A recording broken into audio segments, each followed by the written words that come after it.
CJ Davidson, welcome to the show. Hey Brody, how are you? Not too bad, man. How you doing? Very good. Thanks for having me this evening. Thank you for being here. Yeah. Let's give us the 30-second pitch. Who is CJ? Oh goodness, what a question. I'll use 8 seconds hopefully. I live in Dallas currently. I'm a financial services representative by trade. I help people manage their wealth and the emotional connection with money that's prevailing the world today. I have three wonderful little dogs and a beautiful girlfriend that I live with in Dallas, and I spend most of my time traveling to my different offices around the country and in Brazil, helping my team grow and reach individuals for the things we do. How's that? Is So, that was a if good I start? recall, that was very good. That was very good. If I recall, you had a pretty interesting, we'll call it experience, and how you actually fell into starting your own business. What was the background there? Yeah, so I came into financial services haphazardly. I came from a very kind of blue collar family. My dad works for a carpet company and my father is in construction. I went to college and was in a construction major because I wanted to follow in my stepfather's footsteps. And when I was at a baseball game actually one day, I met a individual that was in financial services in New York City, and we ended up becoming friends. And we spent a summer, a good friend and I, out in New York City, following him around and him mentoring us a little bit and showing us the ropes. And I was like, you know what? I love this industry, but there's a lot of kind of weird, shady people. Like, I don't really, that's not part of my DNA. If I came out here and I'm just like a good person and educate myself, I think I would have a bit of a competitive advantage. I ended up right after I graduated with my best friend packing up and moving to New York with no money in pocket and a desire to get into the financial services, and spent 10 years in Manhattan kind of grinding and doing the old school approach to financial services. They start you with nothing, they give you nothing, they give you a cubicle and charge you for it and say, have at it. Hopefully you make it. And I was Yeah. fortunate enough to play the California card and play the let's do the right thing no matter what card back then. And it played really well in a very competitive environment. And I'm happy to say that I stayed true to my morals and maybe grew my business a little bit slower than my peers after the start. But I did it in a way that kind of has lasted my entire career now. That's how it started. I was the California boy that went back east, and I had hair like I do today. Actually, I grew this out during the pandemic and it's going away soon as I can donate it. But my girlfriend hates it. But I was a long-haired kid getting out of college from San Diego, like everything's Yeah. cool, no bad days, and came into a very ferocious industry and learned a lot of pain, but a lot of learning. And I was fortunate enough to be surrounded by a lot of content and advice. My mentor that I randomly met happens to be one of the most ethical and integral people in the industry that I've still met to this day, right? He could exist in an environment that was questionable and really keep his integrity and go home to his family and look him in the eye and say, I'm a good person. And that was really difficult in a lot of the environments that I was in. Some of the movies and stuff is very true. And to have that and to have the things that he and other individuals in my life that I clung to give me content to help me stay true was incredibly imperative. And it's shaped me into who I am today. And it's created a competitive advantage. But it was difficult. And people all often, I have a good friend that always says this, they all often mistake my kindness for a weakness, and that put me through a lot of different situations and environments that I had to question my integrity on a regular basis. So it was difficult. It was difficult. Yeah. So, being a someone that puts people first, doing the right thing by the client, how did that mesh with the traditional approach and attitudes of old school Wall Street? How'd that affect you? So if you turn on like a golf tournament or whatever television show that has a lot of these dumb commercials for financial services companies, everyone looks like they have Yeah. everything figured out. And they're all about making sure you're successful and the catchwords. And one says something cool and it metastasizes all the way across the industry, right? In the marketing and brand. But when you open up the door and you actually see what's going on, there's obviously people that are great and have integrity and are doing things the right way. But the majority of the focus is not on the client advisor relationship, not on serving, which is what we do, right?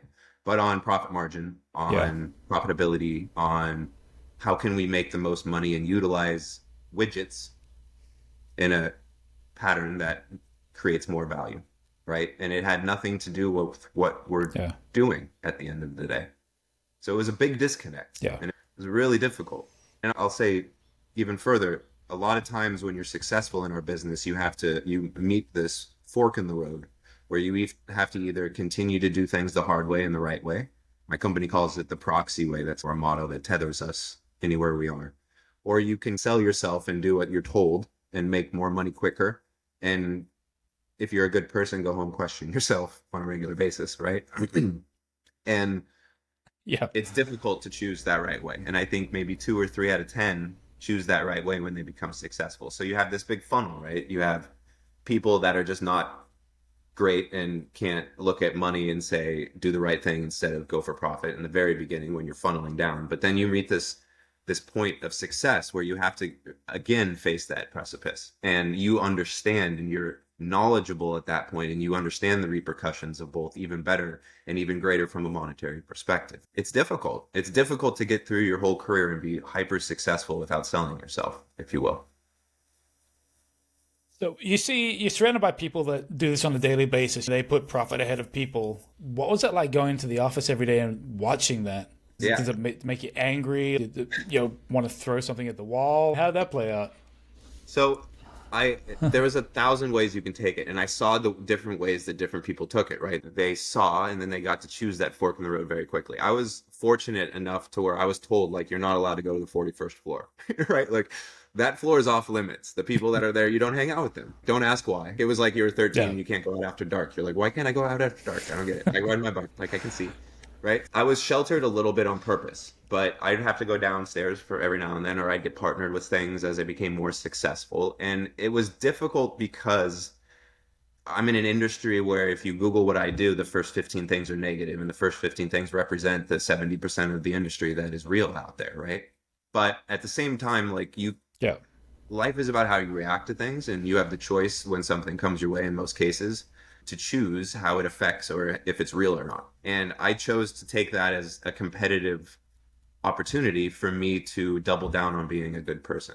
And again, like there are environments, and when I moved from New York back to California, it was because I had to, right? Because I made decisions to go that route that weren't very appreciated by people that were making a lot of money on my hard work. It requires you to have and get through a lot of things that you wouldn't necessarily prepare yourself otherwise for with against or in opposition of people that are far more believable and have been through way more than you in most cases. That's very common in our industry. It's difficult, right?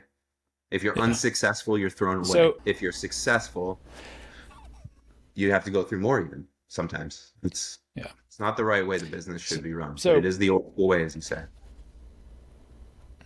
so you made the decision to walk away from something that could be lucrative, something that like a lot of people aspire to be, to go and do your own thing. I'd be anxious as hell, to be honest. Like, it's a big jump. What was going through your head, man? Like how'd you handle that? It still worries me. My worry now is about the 60 people that look to me and their livelihood is dependent on my consistency, not just me. I can't hide it anymore. It's a different level of Yeah. anxiety, but it, again, it was the relentless kind of decision to put the blinders on and understand that you're going through the hard way to do this instead of the easy path because you want to be level and true with yourself, right? There's a lot about your vital energy and your ability to sustain your vital energy long term, and it fizzles a lot when you sell yourself. And I'm willing to go through the hard work, but I'm not willing to like fizzle my capability as a human, right? And it was difficult. And going through that and going through those challenging times, especially in the beginning where I had to take the consistency out of my practice, right? And I had to resell myself in some cases to people that formerly trusted me that I'm going on this journey and I'd like you to come with me. And then to get the initial people to buy into what I still am told are crazy ideas that are turning out to be not so crazy, but are still crazy. Like it's difficult Yeah. because, and I'm not necessarily the strongest, like I grew up without much confidence, right? I was overweight. I was picked on when I was young, like the common story, right? So I'm not built with a foundation where like I was the kid that hit home runs in T-ball, right? You wouldn't see it now that I was overweight, but it was a very difficult process young. I have constantly had to self-motivate and become the person that I want to be because I've decided that there is a problem, and although other people can solve it, I think that I'm the right chemical mix to lead that journey. And in making that decision and knowing that I can probably take on more, because our advisors in California, for example, they haven't experienced the type of industry that Manhattan, New York City did 15 years ago. And I never want them to experience that trauma. And the only way I know to do that, and the only way I've been taught to do that, is to spend as much time as possible seeing if somebody else can do it better. And if you can, gravitate towards that individual. And if you can't, then do it yourself. And that's really difficult because I feel like there aren't many companies and aren't many individuals that are trying to really provide that environment where people aren't going to get hosed and aren't going to get traumatized or Yeah. hurt by this industry, because this is extremely important. Conversations I've had today with clients were not about money 90% of the time, and the amount of access I have to their true self is extremely important, that I take that seriously. And if we morph into this environment in financial services where we don't care about that emotional connection and we don't empower advisors to not be drugged through the mud to earn that type of relationship and that type of service as a profession, then we're doing the wrong thing, right? That's the problem right now, is that the industry doesn't care how bad they beat up the advisor because they don't care about the advisor. Where that advisor is the crucial point in their journey to becoming a trustworthy person to help counsel and guide people through the trauma of their financial life, is something that shouldn't be dealt with through traumatic experience and pushing you and hazing like they do. It should be a nurturing environment where we understand each person and then go from there. Yeah. And it's because Yeah. myself and my team have gone through those things and been faced with those emotions that we're like, I don't want that from my people. And you don't have to go through that to be great. Yeah. So It's a big let's deal let's in our take world. let's take a step back. You're talking about when you were beginning this journey, you're asking potential investors or partners for money to come on board because you have this crazy vision. But you made a good point of identifying trauma from when you're a kid, yeah, but using that to identify, for lack of a better term, gaps in your professional DNA now. You went out, you got self, you learned things, you obviously educated yourself. What did you do there? Was it a combination of you went out and self-educated? Did you speak to a therapist? Did you seek a mentor? What types of things did you do there? It was definitely the mentorship. I think at every step in my professional career, I've found somebody that does the business the way that I would want to do the business and held them. The ranch clock is going, sorry. I can hear that. My parents' house. It's adorable, but it's a long-winded chime. So, like I said, I was very fortunate to have mentors that kind of guided me, and not just like the things they told me and the ways they pushed me, but the ways that they act. It's so much more important, I think, to live a certain way, especially in these types of environments. It's not, if my mentors would have been loose and then told me like, hey, don't do it the way I do it, I would have done it the way they did it. But the fact that they were able to push through and lead by example, that was imperative to my success. I was lucky in that the people that I emulated were good people, right? Like they looked out for my well-being. The people that I worked with, right? Not the people that mentored me, but the people I worked with, I misinterpreted their partnership as mentorship, and they were very much concerned with making money, right? Not people. So that misinterpretation taught me a lot, right? And it maybe more than anything taught me to be a leader that was transparent about what's important, so that you never think about that and you're never in an environment where you can second guess that, right? Like it's a foregone conclusion and that won't be part of your reality, but it's different when it's Yeah. said and it's felt, right? And then you can act accordingly. Yeah. So it was the mentorship and the partnership for sure. And I think it was seeing too the flagrance of other people and how I get third party embarrassed a lot. I don't know where that's from. We could talk about that for an hour. But if I watch like a sitcom and it's like a certain way, I'm like, oh, like I don't even want to watch this anymore. It makes me like I'm third party embarrassed Uh, for you. Same thing, man. Same thing happens to me all the time. It's I don't know what chemical is released in us, but I'm like that all the time. So it was so cringe, as the kids say, when I saw these things. I was like, I was empowered. Like I can be a good person and just stay consistent, and it'll be good. But again, you get blindsided in this industry, and my goal is to create an environment where you can't get blindsided, because at the end of the day, we're here to help people, and I could have helped a lot more people if I didn't get blindsided. So let's find all those people that were like me, that are good people, and make sure they never get touched in that way again. Let's keep them safe. Yeah. You've gone out, you've done this awesome thing. You've gone out on your own, like you've started Proxy, and you've brought in people that have pretty diverse backgrounds, but they're not from happy places. Like, what kind of people have you been bringing in? What are their stories, and what made you bring together that type of team?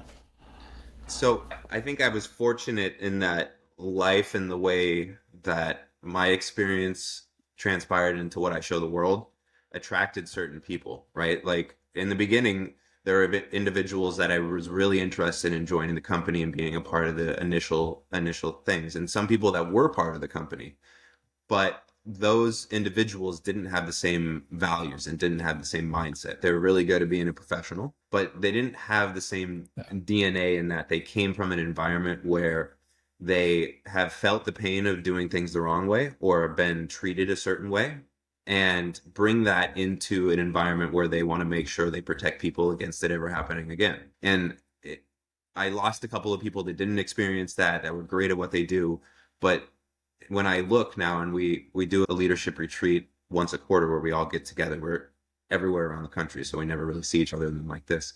So we were getting together, and Yeah. I had this moment in the last time we got together where I just looked around and I was like, the diversity and the differentiation in each one of these individual humans is phenomenal, and it gives us amazing perspective in the tight group that we are. But those perspectives each came from a place where there weren't happy stories, right? In one way, shape, or form, each of these individuals was taken advantage of, or they were told one thing and then something else happened without their control that was probably predetermined, right? They were taken advantage of and not treated like a human. And I think that we've found individuals that, kind of like me, had taken that kind of incident or that experience and said, never again, and to never anyone that I respect, right? If anybody that respects this craft crosses my path and they're experiencing that again, I will make sure it's never happened. It will never happen. And having that environment and being around that, we don't talk about it ever. We sometimes interview people and we go off on tangents. We're like, oh yeah, but I know that the decision making and the way that we treat people and the way that we serve people is based on that trauma, and us deciding that inflection point is not going to break us, but it's going to make us purpose driven instead of just good at what we do. Like the people I surround myself are phenomenal. They're far smarter than I am, far more accomplished. Like I'm very lucky. My best tether to them is we've all experienced things on our journey and chosen the right path and been scorched by that and persevered through it. And our culture, the Proxy way, is to do the right thing every single time, no matter what, even when it's hard, especially when it's hard, because, and we challenge people to do that because everything is about making sure that environment produces your ability to be doing that confidently. And if we don't respect you and we don't understand how to make sure you never get into those environments, then we're failing. It's our business model is not about margins and how much we can squeeze and widgets. It's about unlocking the true potential and understanding the human and where they came from so that they can be on a better path. And we have 20 of those stories in the company. It's really cool. And there's great people out there that have been through crap and they're almost broken and they're almost recoiled completely. And that's my favorite because there's people that trust them with their financial life. They know nothing about what they've gone through and come to them every quarter and say, please make sure that I can live a life of success. And they are consistent and phenomenal. And then they turn around and the people that are making money off of their expertise and their heart are destroying them. That is That's why I'm here today. That's why we're talking. But like that's a big deal. Yeah. And all of us having that common bond allows us to be greater than the sum of our parts type of thing. And it's because of our Yeah. common tether. And it's because like we were in a position or something happened where we responded that way when we were faced with that. But it's real in our industry. And too many times, like good people are left by the wayside. It's probably not just our industry, my industry, right? That's probably a commonality that you can tether Yeah. to anything in our life, right?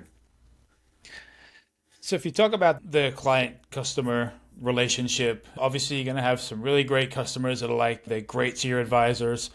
You're going to have some duds at some point as well. You're going to have some ones that aren't great people, that aren't great communicators. How do you foster that culture of support for the advisor when they do have, say, a client that is being an asshole? What, how do you go about supporting the advisor? It's all about serving, right? I talk a lot and I harp a lot about great service, right? We can only control a few things. But you can control how you serve someone. You can control how attentive you are. I think one of the big parts of be a good person competitive advantage is like the industry is getting lazy. Like customer service, even in your lifetime, although not 50 years, right? We've seen a evolution in the way we're even served in many aspects of our life, right? It's impossible to go to the mall and have somebody look you in the eye as you're buying a pair of sneakers. It's weird, right? It's a different environment and a different sense of pride in doing for others. So it's important when you look to the client relationship to make sure that you're focused on serving the client first. And the trust is built, I think, especially when you set yourself apart from your peers. A lot of people in our industry are not great at service. I was talking to my co-founder on my drive home last night. We were geeking out a little bit, and we are getting a lot of phone calls right now, but nobody's really mad. And you know what happened? We've been doing really good serving our clients, and now they call us for everything. And that's what we want, right? That's empowering our client. But at the end of the day, it's busy Yeah. right now. But it's a form of success because we've built that relationship where they trust us to do the right thing by them. And you're not calling us and avoiding us trying to sell you something, right? We're here to understand what uniquely you are looking to accomplish and then to build a plan and a roadmap to get you there as successfully with as least volatility as possible. And volatility means like stress on your life, not the stock market, right? That's everything. And it's impossible for us to do that unless we really know the client. So the best way to get to that trust point is to set yourself apart in the way that you serve. You can say great things. I've probably said some cool things and some weird things tonight, right? But until I show you, right? Until I act and I serve you, it's useless because this day and age, everybody's really good at talking, but no one really wants to put in the hard work. Do the right thing every single time, even when it's hard, especially when it's hard. That means like when something's annoying, do it faster than your peer. That sets you apart now. That builds trust. It's amazing how much you can control that. So it's an opportunity, right? But it's hard with a stranger. And a lot of people that we compete with are trying to sell something or get to an agenda or get to an end point where they can capitalize. Our Yeah. job is to convince clients that we're not going to get there eventually. Like the goal is really to get to know you and really to understand you as a human, right? Because there's going to be a mathematical way for you to accomplish what you want to accomplish. Yeah. But then there's you as a human. And unless I know you as a human, I can't tweak that mathematically efficient product or you're not going to be able to use it correctly. It doesn't matter what this thing is. What matters is me Yeah. understanding you and making the relationship between you and what you do a successful one because you're confident in it. People don't trust, people don't open up, people don't go anywhere with you, and you have a meaningless relationship unless you're building that. It's everything. And again, we could talk for another hour about the emotional connection people have with money and how traumatized they are from a very Yeah. young age. And never have I met someone that's completely emotionally connected properly to their money, ever. No one is. We're chemically Yeah. broken. And then we grow up in an environment where everyone's chemically broken. Yeah. Even for me, like I come from a product management background so everything's planned. There's a roadmap, like it's this and this. And when things don't go to plan, I go crazy and I get anxiety. Same goes when I'm planning my finances or what I want to do 10 years from now. If I am sitting across from somebody and I don't have that connection with them, that they don't understand like what I'm trying to accomplish in 5 years, 10 years, 20 years, I'm going to leave the room. I'm going to have a complete fucking mental breakdown. I'm out. And I think that's something that has been missing in, especially in financial services, but customer service in general, is the fact that companies don't give a shit about their customers anymore. It's all about how much money can we squeeze from them? Can we squeeze another penny? How can we improve our bottom line? Like, it's stuff like that. People don't actually just look at customers right now as actual people with the same goals, the same aspirations as what they do. You're spot on 100% right. It's phenomenal. I have I've been in the business 17 years now. So I have clients that are 17 years my client now. And even clients where I've called them every 90 days for 17 years, April 1st, you're getting a call, we're setting up a meeting and we're going to review every 90 days. Late March, right? I have a good amount of clients that will start emailing me, hey, are we going to do our review this quarter? It's programmed into their brain that if they don't go every 90 days and get like a reassurance and a check-in, that things are going to fly Yeah. off the handle. You are not abnormal. That is why our mandate says we need to meet with the client every year. It should be that we have to meet with the client every quarter, and we should meet every month, right? Depending on the client. I have clients that I talk to every other Friday. We sit down with a piece of paperwork and we look at it and they go, okay, have a good weekend. Thank you. I have clients that we did that weekly for a year, and now they're like, stop calling. I love you. But each individual should be treated like an individual. And the only way to be successful is to build a relationship where they can trust you. Period. Period. Like, this industry is not like the Yeah. medical profession. To some extent, you go to a doctor and you have to trust what they say because they're a doctor.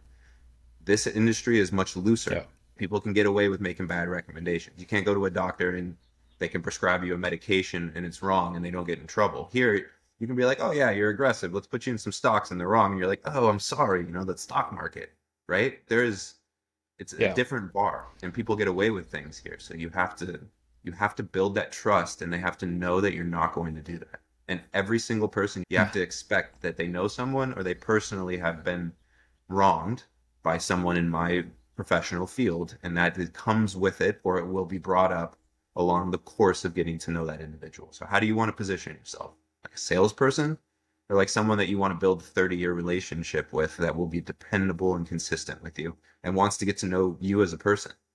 I'm going to call your kids by name forever if you tell me what your kids' names are. I'm not going to be like your youngest. I can pretend like I know you when I call you.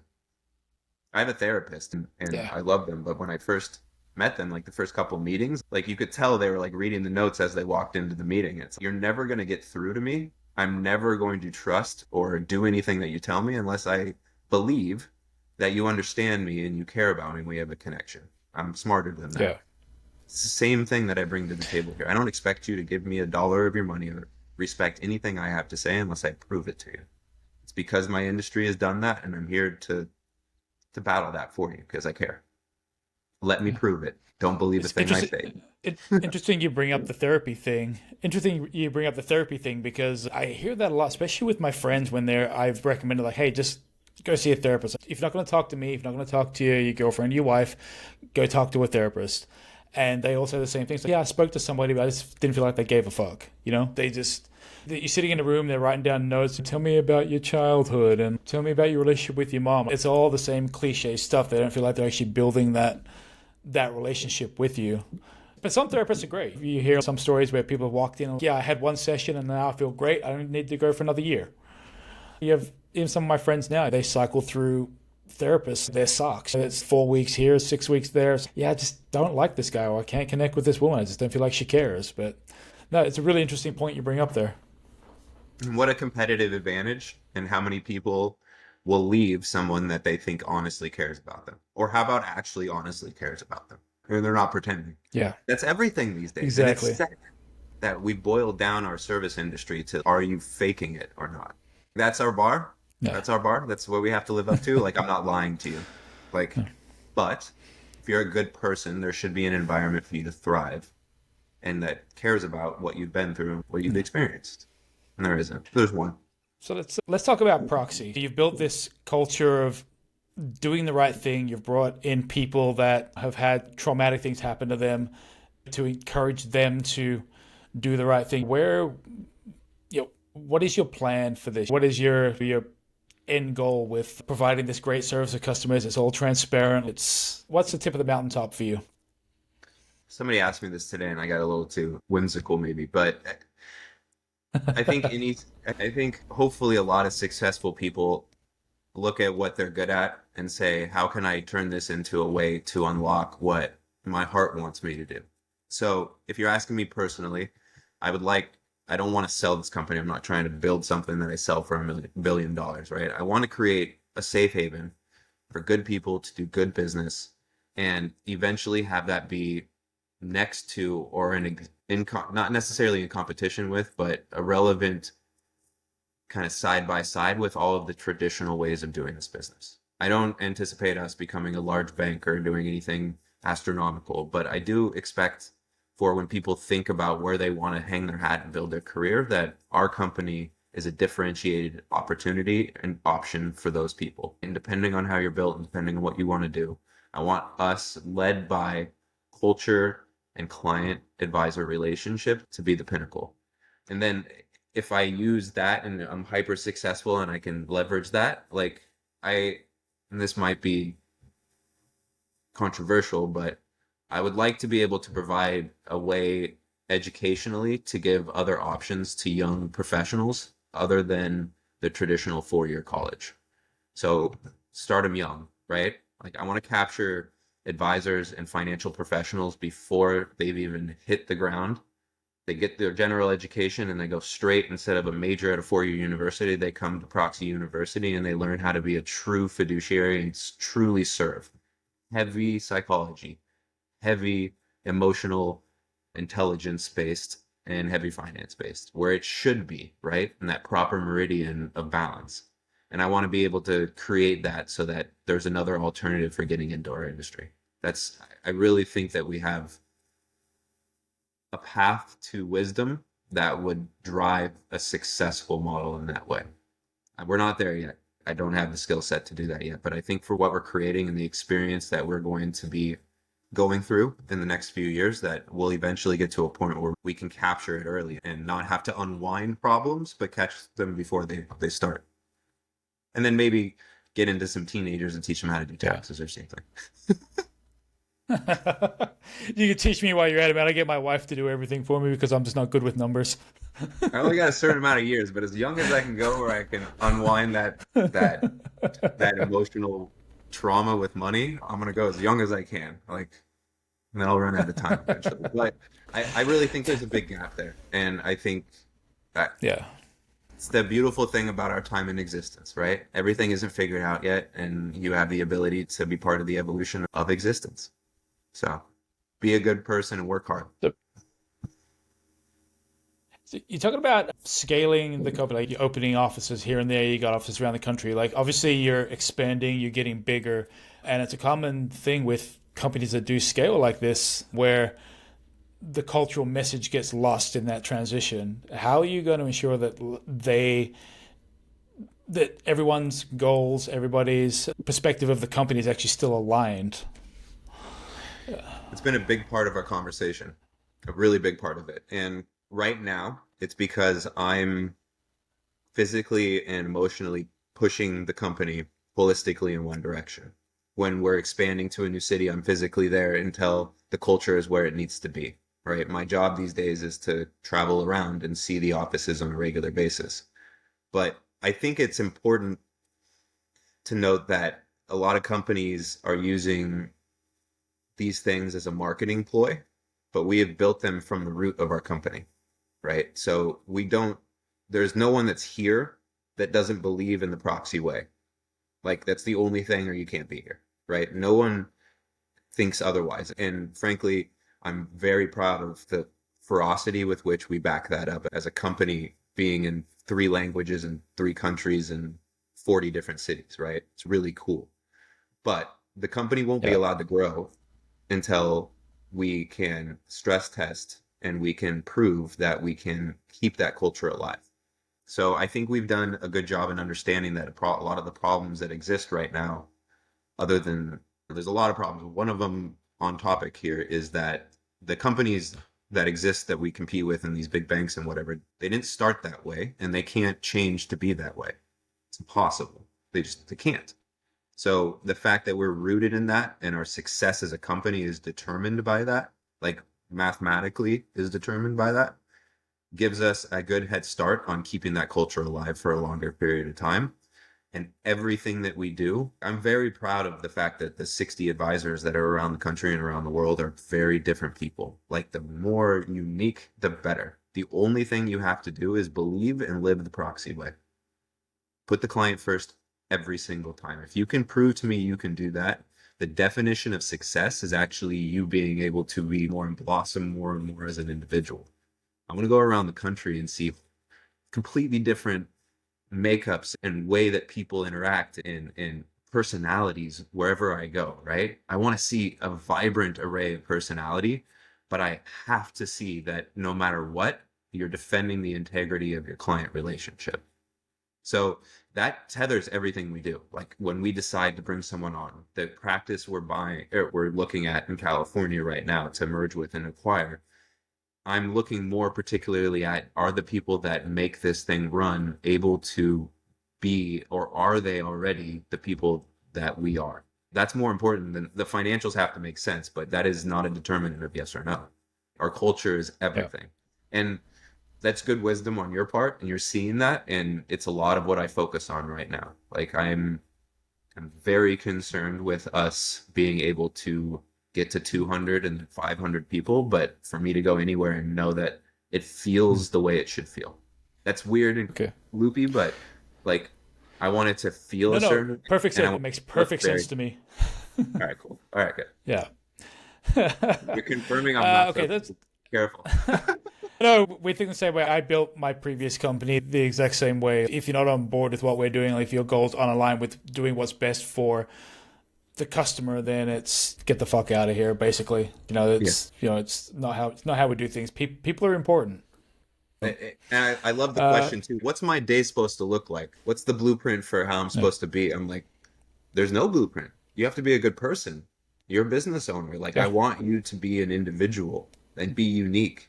Like, you just have to be a good person. Like, from there, let's unlock your true potential. Maybe you don't know who you are yet. Let's do that together. That's a beautiful aspect of what I'm able to be privy to in my career. So outside of Proxy, what's next for CJ? You know what I'm geeking out on? I want to buy a little bit of land, right? I'm in Texas now, so I think it's affordable. I grew up in California, so I was like, oh, I own 800 square feet. I'm a millionaire, right? I really want to buy some land in Texas, and I want to build kind of like not a commune, but I want to have something where I can bring people. Like we're a remote company, but we do things together on a biannual basis right now, and more often depending on where you are at the company and what you do. But I want those things not to be commercial and public. I want to be able to have it be more like a retreat atmosphere. And my OCD wants me to control everything and build it perfectly. Like I have this vision and I'm starting to spend my spare time as I have Yeah. fun, like inventing that in my head and thinking about how it can intertwine. Like I'm a weirdo. Like maybe that's not weird. Maybe it's I'm privileged in that my business life and Yeah. my personal life are happily intertwined. I don't Uh, see a differentiation point, right? I'm excited to get home on yeah. Friday and take the dog for a run, but everything I do is I feel very purpose driven. And I feel like I've been through all this for a reason Yeah.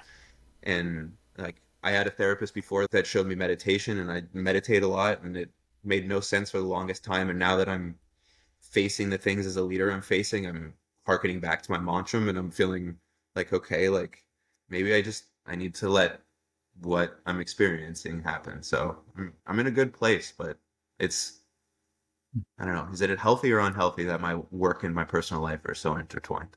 You say that question and I immediately talk about work. Yeah. I'm the same way, man. So it's like I try and find a hobby, and my hobby ends up being like a new business or a new venture. And is there something wrong with me? Yeah, no, I get it. I 100% get it. And I'm getting to that age too where I don't see people and my social life isn't all the time. So I'm going to weddings every now. It's wedding Uh, season. So it's like I get to see people I haven't seen in a while, and I'm like, I'm totally let loose. It's a big family reunion. I don't know. I find happiness in those things, and I'm proud of what I say when people are like, "Where have you been hiding for the last 8 months since I heard from you last?" It's purpose driven because like I feel like I'm the best person in the room to help shield people. That's just it's the path I'm on, but I'm happy with it. CJ, thank you so much for coming on the show today. I really appreciate the things that you've said, things we've talked about, but you've definitely given me a little bit more faith in the the financial services world. I've dealt with a lot with it, the New York Lifes and the Wells Fargo's of the world. But yeah, Proxy Wealth, man, it sounds like a big step in the right direction with how people should be looking at finances and creating that client customer relationship. I appreciate that. Chiseling away, right? Do my part. For everyone out there, yeah, thank you so much for tuning to the show today. As today's episode has demonstrated, not all financial services firms out there are sharks. There are good people out there that actually do care about you. And ever need advice or just want to find out what your plan might be,